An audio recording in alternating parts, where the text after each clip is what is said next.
The most iconic weapon to ever grace the silver screen, the lightsaber, captivating millions around the world. But it all started with this right here, the graflex 3-cell. Countless different reinterpretations, inspired designs, there's even different versions of it. So in today's episode, let's have a look at the history of this most iconic weapon and see if it's actually practical. So let's cast our minds back. A New Hope is in the theaters and we get our very first glimpse at the iconic lightsaber. It was a blaster, an elegant weapon for a more civilized age. So for a little bit of history, the original lightsaber that Luke uses in episode 4 and 5 is made out of a graflex 3-cell camera flash tube. You remember those old cameras with the big thing go whoosh and they do a big flash? It was essentially one of them. They took off the top reflector thingy-mabob, added some grips to it, changed up a couple of things here and there, and boom, the original lightsaber was born. And this is usually how props start out, as some sort of common household thing that you would modify, especially before the age of 3D printing, rapid prototyping design, all that sort of stuff. And this was especially important because back then George Lucas didn't have a huge budget for all his props, so they ended up being made out of a lot of different items that they could find and slapping things together, and that is especially true for the lightsabers.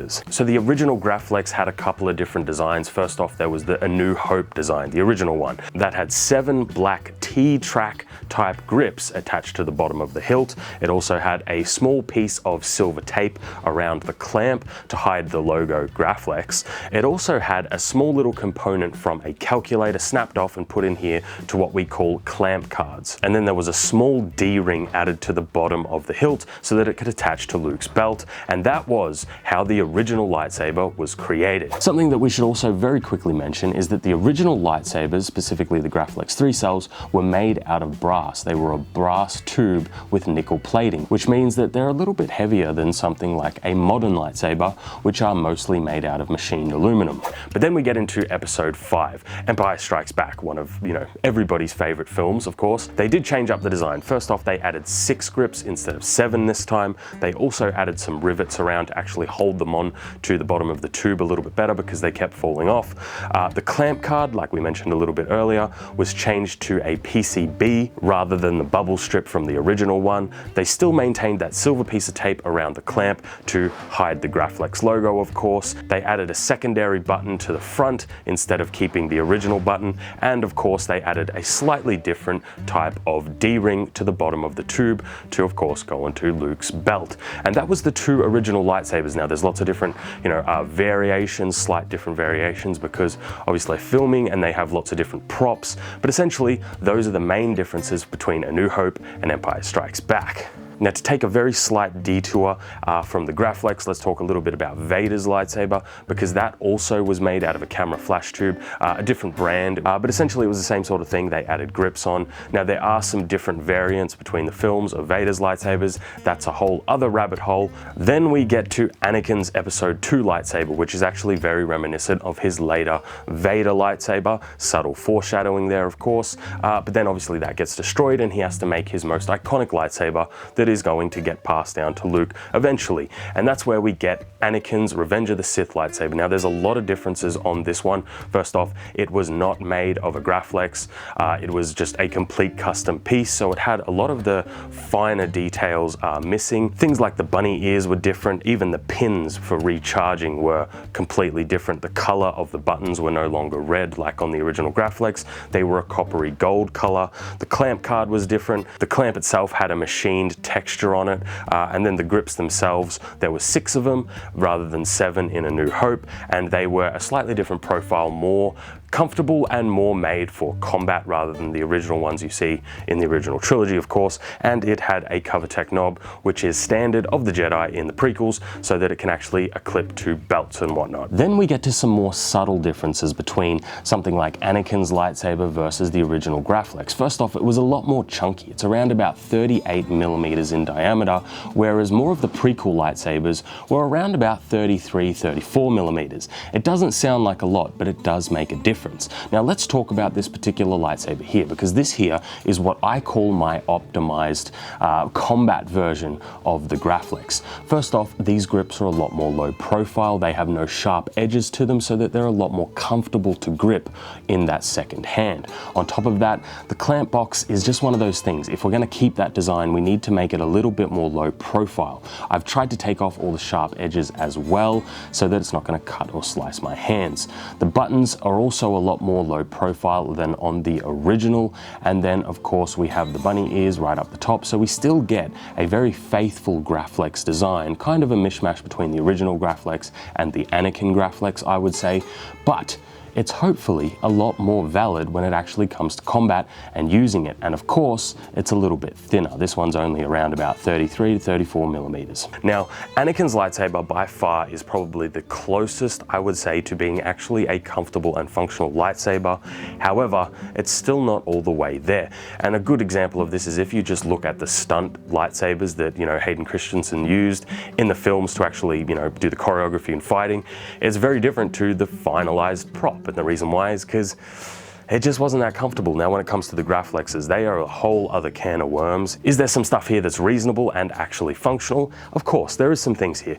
But what you actually need is something designed from the ground up to be more combat valid, rather than working backwards from a predetermined prop like they had to do with Revenge of the Sith, just because of, continuity reasons. If you're enjoying today's episode, you should consider subscribing.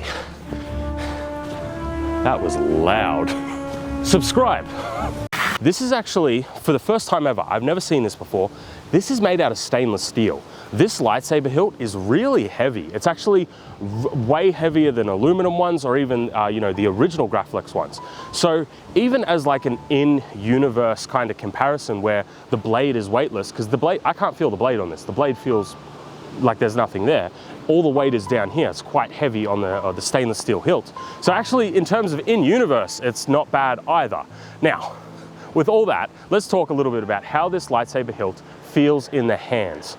So the first thing to note is, because the blade is so weightless, it's actually kind of hard to spin it around. Because obviously if you compare it to something like swords, right?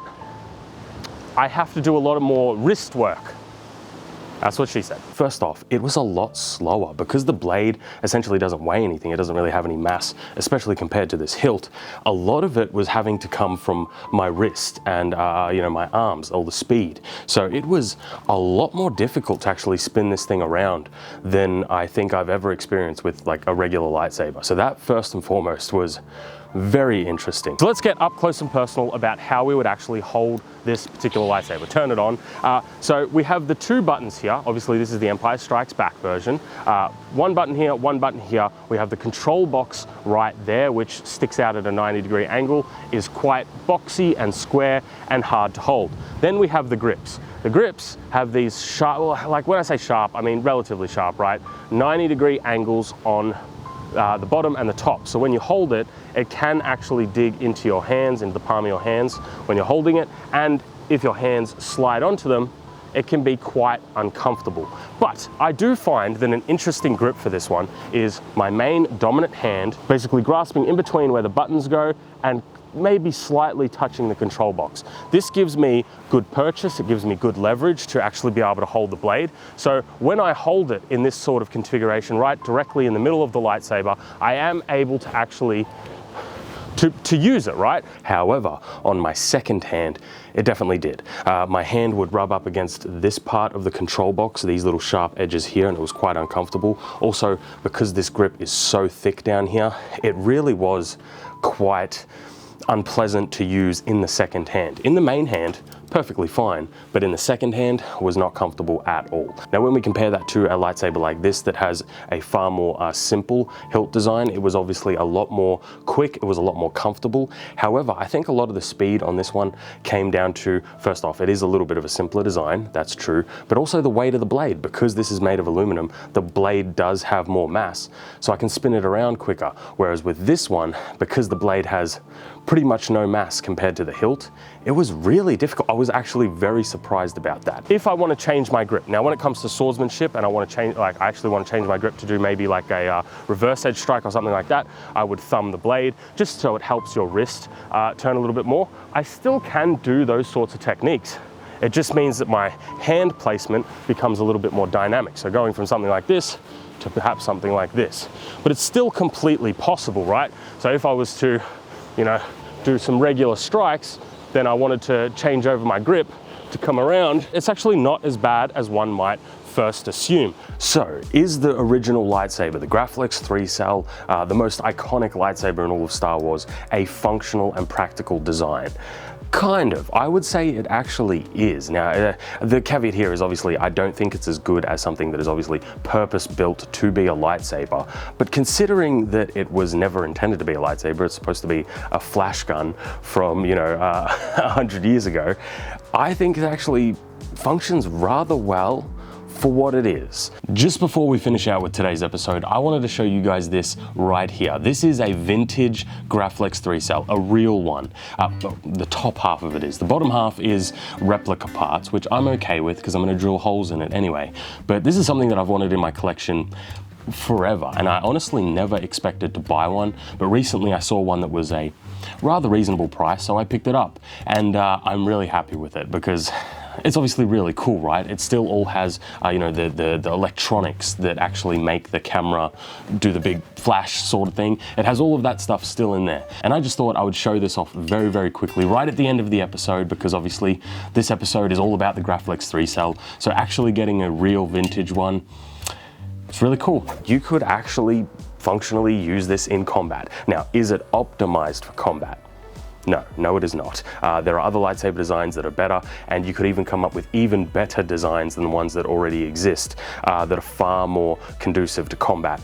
But given that this was made in what, the 1970s or whatever it is actually remarkable that it has somewhat of a comfortable design and that it can somewhat be used functionally, even though it was never intended for that purpose. So I think that is a really cool, I think that's awesome. You know, it's the most iconic lightsaber for a reason. It's absolutely gorgeous, and depending how you use it, obviously that main hand right in between the buttons is the way to go about it, and then it is uncomfortable on these grips down here, but it's still usable. So that's what I'm going to leave it at.